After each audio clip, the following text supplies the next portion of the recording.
My wife cheated with her boss, and after he died suddenly, she claimed I was secretly in on the $500, $0 estate he left her. Now she's suing me for half, claiming I manipulated him into changing his will, but I just found out she's been secretly laundering money through our property to hide her affair. I never thought I'd be the guy writing about how my wife, Jessica, turned out to be a lying, cheating bitch. Honestly, I thought we had a pretty solid marriage, 2 kids, a nice house, decent jobs. But then out of nowhere, everything fell apart. The most shocking part, it all started with a gut feeling, and then I uncovered a web of lies that made my blood boil. I want to tell this story because maybe someone out there needs to hear it, someone who's been blindsided by the person they trusted most. So here's how it went down. Jessica and I had been together for over 10 years. We got married right out of college, and for the most part I thought we were happy. She's always been a little high maintenance, demanding and quick to dismiss my concerns as paranoia. But I loved her. Or at least I thought I did. We had our ups and downs like every couple, but I never imagined she'd cheat, especially not with her boss, Mark. That's right, her boss. That was the first sign something was wrong. She'd come home late, smelling like perfume I didn't recognize and brushing off my questions with some lame excuse about client dinners or late meetings. But I was too busy with work and the kids to pay much attention. Still, I noticed her phone was more guarded than ever, and she was nervous whenever I tried to peek at it. She'd change the subject, get defensive, and accuse me of being paranoid. Typical Jessica, blame-shifting, manipulative, always spinning a story to cover her tracks. I should have seen the red flags, but I just kept telling myself she's stressed, or maybe I was overthinking it. Then one night I came home early from a business trip. I was expecting her to be out with friends, but I decided to surprise her. I parked the car in the driveway, and that's when I saw her. She was in the backyard, whispering into her phone, her voice hushed but unmistakably intimate. She was wearing that tight red dress I'd seen her in once before, a dress she swore she only wore to parties, but tonight she looked different, more seductive. My stomach clenched. I froze, watching her laugh at something on the phone, her hand on her hip, her face lit up with a kind of excitement I'd never seen before. I waited until she hung up, then approached her. She looked surprised, annoyed even when I asked who she was texting so late. Her face twisted into a fake smile. "Oh, it's just work stuff, Jason. You know how demanding my boss can be. Mark's just a coworker, nothing more." But I saw through her bullshit. Her eyes darted away, and she started rambling about how I was paranoid and insecure. That was the moment I realized she wasn't just having an affair, she was actively lying to my face about it. From that point on, everything changed.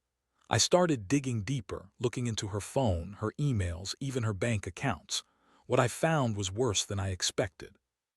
Jessica had been sneaking around for months, meeting Mark in secret, and even more disturbing, she'd been laundering money through our property. Yeah, laundering. Turns out her work was a cover for some shady financial dealings, and she was funneling cash through our house, our bank accounts, everything. She'd lied about her job, about her income, about her life. The woman I thought I knew was hiding a whole other person beneath her polished facade. And just when I thought I'd seen enough, I uncovered something else. Mark's death was sudden. Heart attack, they said. But I found out he had a history of health issues, and I started wondering if Jessica had something to do with his death. No, I didn't have proof, but the suspicion was there, gnawing at me.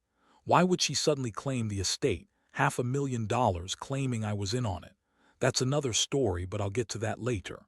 The biggest shock came when I confronted her. I told her I knew everything, about her affair, about the laundering, about her lies. She spun her usual stories about how I was crazy, how I was jealous, how she loved me but just needed something more in her life. She accused me of trying to ruin her, of controlling her, of being paranoid. But I wasn't going to take her word for it anymore. I had the evidence, and I was ready to expose her. That's when I realized this wasn't just about betrayal anymore. It was about money, power, and control. She thought she could manipulate her way out of this mess, but I wasn't going to let her get away with it. Not after everything she'd done. I was furious, betrayed, and hurt, more than I'd ever been before. I knew I had to plan my next move carefully because this was bigger than just a cheating wife. It was a full-blown financial and emotional trap, and I was determined to fight back. After confronting Jessica and seeing her spin her lies, I knew I couldn't just walk away and pretend everything was fine.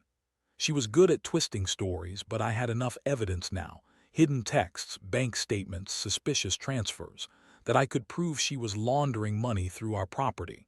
Still, I didn't want to rush into things. I needed a plan, something airtight, because I knew she was the type to spin her way out of trouble, maybe even turn it around on me. The first step was gathering more proof. I started digging into her financial accounts, cross-referencing bank statements I'd secretly obtained, and tracking the money she was funneling through our property. It was a mess. Transfers to shell companies, payments for renovations that didn't make sense, and even cash withdrawals she'd hidden in a safety deposit box. I also hired a private investigator to follow her, just to get a clearer picture. Turns out she'd been meeting with her boss, Mark, more often than I thought, sneaking out late nights, sometimes even going to hotels. The pie confirmed she was having sex with him, and that wasn't even the worst part. Jessica's personality had become even more bitchy and defensive. Every time I asked about her whereabouts or her phone, she'd lash out, call me paranoid or insecure. But I knew better now. I'd caught her lying, and I wasn't about to let her manipulate me anymore. She kept insisting that I was just jealous, that I was imagining things, that I was overreacting. But I was done listening to her spin stories. I wanted her out of my house, out of my life, and I wanted her to pay for what she'd done. One night, I decided to lay everything on the table. I sat her down in the living room, pulled out all my evidence, and confronted her directly. I told her I knew about her affair, about the laundering, about the money she'd been hiding. Her face turned red with rage, and she started screaming that I was ruining her, that I was just jealous of her success, that she deserved better than me. She even accused me of manipulating Mark into changing his will, trying to make herself look like the innocent victim in all this. But I wasn't buying it. I told her I had proof she was laundering money through our property, that I knew about her secret meetings with Mark, and that I was going to take legal action. Her eyes widened with panic. She started crying, claiming I was trying to destroy her, that I was just bitter because she had an affair. She kept insisting she loved me and that everything was a mistake. But I could see the cracks in her story. I could see how scared she was, how desperate she'd become. That's when I realized I had to act fast. If I let her keep spinning her lies, she might find a way to spin me out of the house, out of the money, and out of my life altogether. I told her I was going to file for divorce and seize control of the finances. I also told her I was going to contact the authorities about the laundering scheme and the suspicious death of Mark. Her reaction was pure panic. She begged, she lied, she even tried to manipulate me into backing down. But I was done with her bullshit. In the days that followed, I started making calls, talking to lawyers, and preparing to take her to court. I knew this wouldn't be easy, especially since she was trying to claim I manipulated Mark into changing his will, another lie she spun to cover her tracks. Jessica claimed I'd coerced Mark into leaving her half his estate, but I swear I had nothing to do with it. I was just a clueless husband, or so I thought. Turns out, she'd been secretly convincing him to change his will for months, promising him some kind of inheritance or security, all while hiding her affair and laundering money. Meanwhile, Jessica's attitude kept getting worse. She was bitchy, accusatory, and constantly trying to undermine me, calling me insecure, saying I was just jealous of her success, that I was too stupid to understand her business. Funny, I thought I knew her, but now I saw she was just a manipulative, money-hungry woman who'd do anything to get what she wanted. I felt betrayed, angry, and mostly heartbroken. How could I have been so blind? How did I miss all the signs? The whole thing felt like a nightmare. I kept asking myself how I let it get so far. I loved her, or at least I thought I did. Now I saw her for what she really was, a liar, a thief, and a manipulator. I was ready to fight for my life, for my money, and for my dignity. I wasn't going to let her walk all over me anymore. I knew this was just the beginning, but I also knew I had to stay strong. I had to win this fight, not just for myself, but for my kids. I couldn't let her ruin everything we built. And so I started preparing for the legal battle ahead. I knew it was going to be messy, emotional, and possibly humiliating, but I also knew I couldn't back down. Not now, not after everything she'd done. I just hoped I could come out of this with my life, my money, and a shred of my dignity intact. The more I dug into Jessica's financial mess, the more I realized how deep her lies went. She'd been laundering money through our property for months, maybe longer. It was like peeling an onion. Every layer revealed more deception, more manipulation. I found transfers to accounts I'd never seen, payments for renovations I didn't authorize, and even some suspicious cash withdrawals that didn't match her story about working late at the office. She'd spun a web so complex I wondered how she kept track of it herself. I couldn't just confront her outright anymore. I needed proof that would stand up in court. So I hired a forensic accountant, someone who specialized in uncovering financial crimes. Over the next week, I watched as they traced the money, uncovered shell companies, and linked her to a network of shady transactions. It was clear she was laundering money through our house, using our property as a front to hide her secret cash flow. And all the while, she kept lying, insisting she was innocent, claiming I was just jealous or paranoid. Meanwhile, Jessica's attitude became even more hostile. She'd lash out whenever I brought up her lies, calling me crazy, possessive, or jealous. She accused me of spying on her, of trying to ruin her reputation, of trying to control her. But I knew better now. I'd seen the proof. I had the bank statements, the hidden texts, the shady transfers. I had her on the ropes, and she knew it. Still, she kept pretending she was the victim, crying and whining about how unfair everything was. One day, I decided I'd had enough of her lies. I sat her down in the living room, took out my phone, and showed her the evidence I'd collected. I played her the recordings of her secret calls with Mark, showed her the bank statements with the suspicious transfers, and pointed out the shell companies she'd set up. Her face went pale. She stammered, tried to deny everything, but I was not about to let her spin her way out of this one. I told her I was going to file for divorce, seize control of all the assets, and report her to the authorities. That's when she snapped. "You're just jealous," she spat, eyes blazing. "You think you're so smart, but you're just a stupid little man who's too insecure to handle a successful woman." She tried to blame me for everything, claiming I was manipulative and controlling. She even tried to turn the tables, saying I'd coerced Mark into changing his will, another lie she'd cooked up. I just looked at her and shook my head. I knew she was trying to distract me, to make me doubt myself. But I had the evidence, and I wasn't going to let her manipulate me anymore. In the days that followed, I contacted a lawyer specializing in financial crimes and divorce. I wanted to get everything in order. I needed to protect myself, my kids, and what was left of our assets. Jessica's attitude didn't improve. She became more confrontational, more bitter. She'd scream at me about how I was ruining her life, how I was a jealous, insecure man who couldn't handle her success. She accused me of trying to destroy her reputation and make her a pauper, but I stayed calm. I knew her game now. Meanwhile, I also looked into the estate she was claiming Mark left her. It was supposed to be around $500,000, but I wasn't buying her story anymore. I knew she'd been manipulating him for months, convincing him to change his will in her favor. I suspected she'd even been involved in some shady dealings with him, maybe even pushing him to make certain decisions that benefited her. It all made sense: the sudden death, her claims to the estate, her attempts to sue me for half. She thought she could get away with everything, but I was determined to stop her. I started preparing for the worst: possible court battles, accusations, and even her attempts to turn the police against me. But I was ready.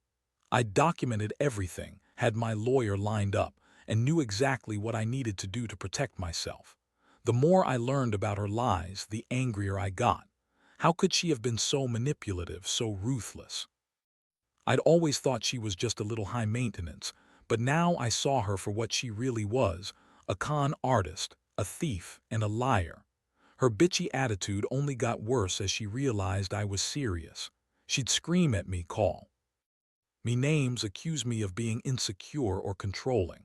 She even tried to gaslight me, saying I was imagining things or that I was paranoid. But I had enough now. I wasn't going to let her keep spinning her lies.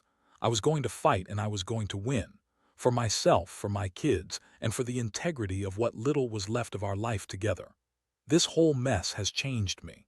I used to trust her blindly, but now I see the world differently.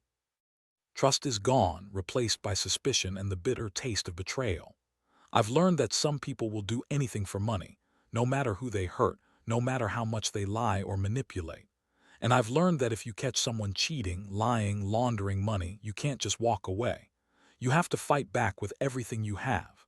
Because if you don't, they'll take everything, your money, your reputation, your life. And in the end, all you're left with is the wreckage of a relationship you thought was real. After I had all my evidence lined up and my lawyer on speed dial, I decided I wasn't going to wait for Jessica's next move. The more I uncovered, the clearer it became that she was planning to drag this out in court, probably to wear me down or maybe even to manipulate the judge with her tears and lies. I knew I had to act fast and be strategic. I wasn't just fighting for money anymore. I was fighting to keep what was left of my dignity and control over my life. One thing I didn't expect was how venomous Jessica's attitude turned. She'd become downright hostile. Every conversation was a barrage of accusations, calling me insecure, controlling, jealous, like I was the villain in her twisted story. She'd scream at me about how I was ruining her reputation, how I was trying to trap her, and she'd throw in some classic manipulative lines about how she deserves happiness and needs to live her life. It was exhausting listening to her lie and spin her web of deception, but I kept my cool. I knew if I lost my temper, I'd give her exactly what she wanted, control over the narrative. Meanwhile, I kept digging into her financial dealings. I hired a forensic accountant who uncovered more than I thought was possible. Turns out she'd been funneling money through a series of shell companies, hiding the true extent of her laundering scheme. She'd also been transferring assets to herself under different names, trying to hide her assets from the legal process. All of this was documented in ways I could use in court. I felt a strange mix of anger and relief. Anger because she'd lied and cheated for so long, and relief because I finally had proof that could crush her claims. Jessica's claim about the estate being half of Mark's fortune was another thing I had to deal with. She insisted that I manipulated Mark into changing his will, but I knew the truth. Mark had been a wealthy man, and Jessica had been subtly pushing him to alter his will for months. She showered him with attention, made herself indispensable, and promised him she'd take care of him in his old age. It was classic manipulation, and I had the texts and recordings to prove it. The fact that Mark died suddenly, heart attack or not, made her claims even more suspicious. I was certain she'd had a hand in pushing him toward that change, maybe even hastening his death with her schemes. As I prepared for court, Jessica's attitude grew even more aggressive. She'd call me names, accuse me of trying to ruin her life, and even threaten to sue me for defamation if I said too much. But I knew her game. She was desperate, and her desperation made her sloppy. She'd leave small clues, texts she forgot to delete, bank statements she thought I wouldn't find, and I was collecting everything. I wasn't just fighting for my money. I was fighting to expose her lies and put an end to her manipulations once and for all. One night, I sat down and drafted a detailed timeline of her activities, every secret meeting, every shady transaction. I included all the evidence I had gathered, organized meticulously. I knew if I went to court with everything laid out clearly, I'd have a stronger case. I also prepared a list of her lies, how she'd spun stories about her affair, her supposed innocence, and her claims to the estate. I wanted the judge to see her for what she truly was, a dishonest, manipulative woman who'd stop at nothing to get what she wanted. Throughout all this, I felt a strange mix of emotions. Anger, frustration, betrayal, but also a strange sense of clarity. I realized I'd been blind for so long, trusting her blindly because I loved her. But love doesn't mean blind trust when someone's lying to your face and stealing from you. I learned that I had to be proactive, that I couldn't just sit back and hope she'd change. Because she wouldn't. Jessica was a master manipulator, and I had to be smarter, stronger, and more determined. The worst part was how she refused to admit any fault. Every time I confronted her with new evidence, she'd deny everything, spin some new story, or accuse me of trying to ruin her life. It was exhausting, but I knew the truth and I was determined to see this through. I wasn't just fighting for money. I was fighting to reclaim my life, to protect my kids, and to finally put an end to her lies.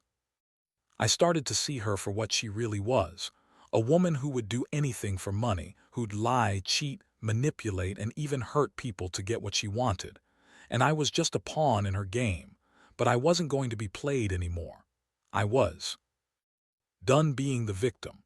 I was ready to fight back, no matter how ugly it got. I knew I had the evidence, the legal backing, and the resolve to see this through to the end. And I was going to win, one way or another. By now, I'd spent weeks preparing everything, collecting evidence, lining up legal support, and making sure I had all my ducks in a row. Jessica's constant accusations and hostility only fueled my determination. Every time she called me insecure or controlling, I reminded myself that her words were just smoke and mirrors. I knew the truth, and I was going to use it to shut her down once and for all. One day, I decided to confront her directly, no more hiding behind the evidence. I sat her down in the living room, looked her in the eyes, and laid it all out. I told her I had everything documented. Her secret meetings with Mark, the laundering schemes, the shell companies, the fake invoices, the hidden bank accounts. I told her I knew about her manipulation of Mark's will, her lies about the estate, and her attempts to pin everything on me. Her face twisted with rage, but I could see the panic behind her eyes. She knew she was cornered. "Jessica," I said, voice steady but firm, "I've had enough. You've lied, manipulated, and stolen from me. I've got everything I need to take this to court and shut you down. You're not getting a penny of that estate, and I'm going to make sure you're held accountable for laundering money through our property. Your game is over." She tried to deny everything, of course. She called me a jealous, insecure fool, claiming I was just trying to control her. She accused me of being paranoid and said I was trying to ruin her reputation to cover up my own failures.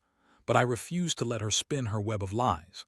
I pulled out my phone and showed her the evidence, texts, bank statements, the forensic accountant's report, and told her I was going to file for divorce, seek full custody of the kids, and pursue legal action to recover what she'd stolen. Her reaction was classic Jessica. She broke down into tears, claiming she loved me, that she made a mistake, that she was just trying to protect herself. She begged, pleaded, even tried to manipulate me into backing down. She said she'd stop the laundering, that she'd come clean if I just gave her another chance. But I wasn't falling for it anymore.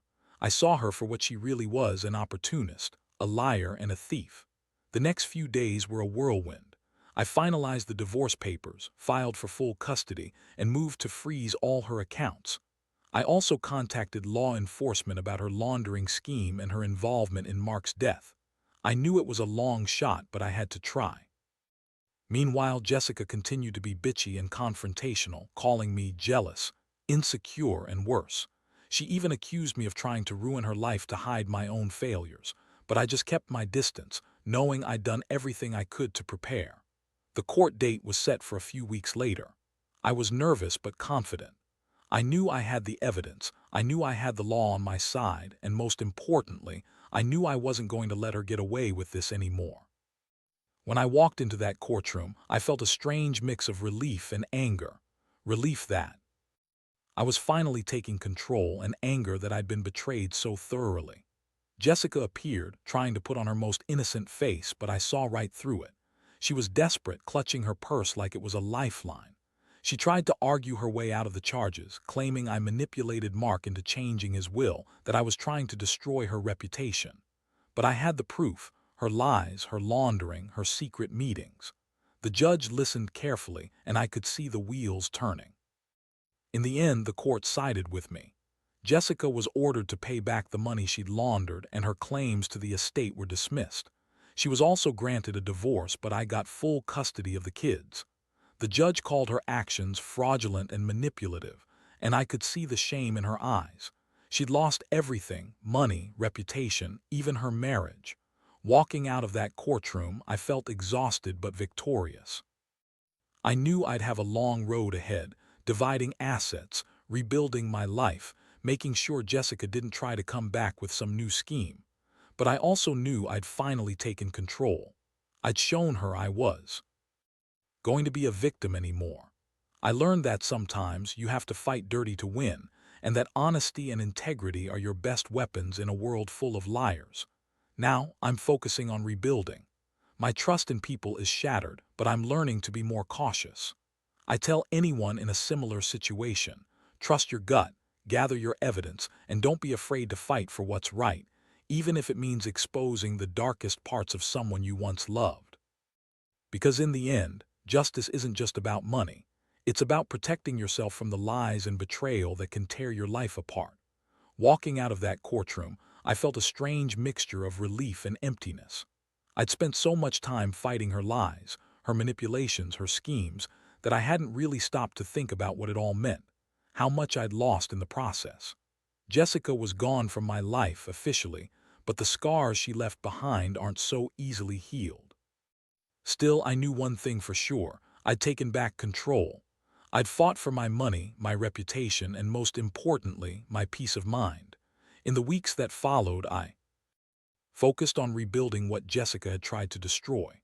I sold the house she'd manipulated me into buying, cut ties with her entirely, and started over. The kids are with me now, and I'm doing everything I can to give them a stable, loving environment, something Jessica never really cared about. I've learned a lot through this nightmare, mostly that trust is a fragile thing, and that some people will lie and cheat without a second thought if it benefits them. Looking back, I realize how blind I was. I was so caught up in the picture-perfect life I thought we had that I ignored all the warning signs. Jessica's bitchy, manipulative attitude, her secret meetings, her lies about her job, her laundering, none of it came out of nowhere. I just refused to see it. That's the biggest lesson I want to share. Never ignore your gut, no matter how much you love someone. Because if you do, you might end up losing everything: your money, your dignity, your sense of security. I also learned that sometimes the only way to truly protect yourself is to fight dirty. I gathered evidence, hired professionals, and went to court armed with the truth. Jessica's lies might have been convincing, but the facts were on my side. I realized that integrity and honesty are your strongest weapons, especially when facing someone who's willing to lie, cheat, and manipulate to get what they want. Standing up for myself wasn't just about money. It was about reclaiming my life from the chaos she created. Most of all, I've come to understand that betrayal cuts deep, but it also teaches you who your real allies are. I had friends and legal professionals who supported me, who believed in the truth, and who helped me navigate the mess. I've learned to be more cautious, more skeptical, but also more resilient. Trust is earned, not given, and I'll never make the mistake of blindly trusting someone again. As for Jessica, I don't know where she'll go from here. She's lost everything: her marriage, her reputation, her freedom to manipulate. I hope she finally realizes the damage she's done, not just to me, but to herself. For me, the future is uncertain, but I feel a weight lifted. I can finally start to rebuild what was broken piece by piece, with the lessons I've learned painfully along the way. So, if there's one thing I want anyone reading this to take away, it's this: never ignore the signs. Trust your instincts. Protect yourself with evidence if you have to. And above all, don't let anyone, no matter how charming or convincing, take away your sense of security and integrity. Because in the end, the truth will come out, and justice might be slow, but it's always worth fighting for.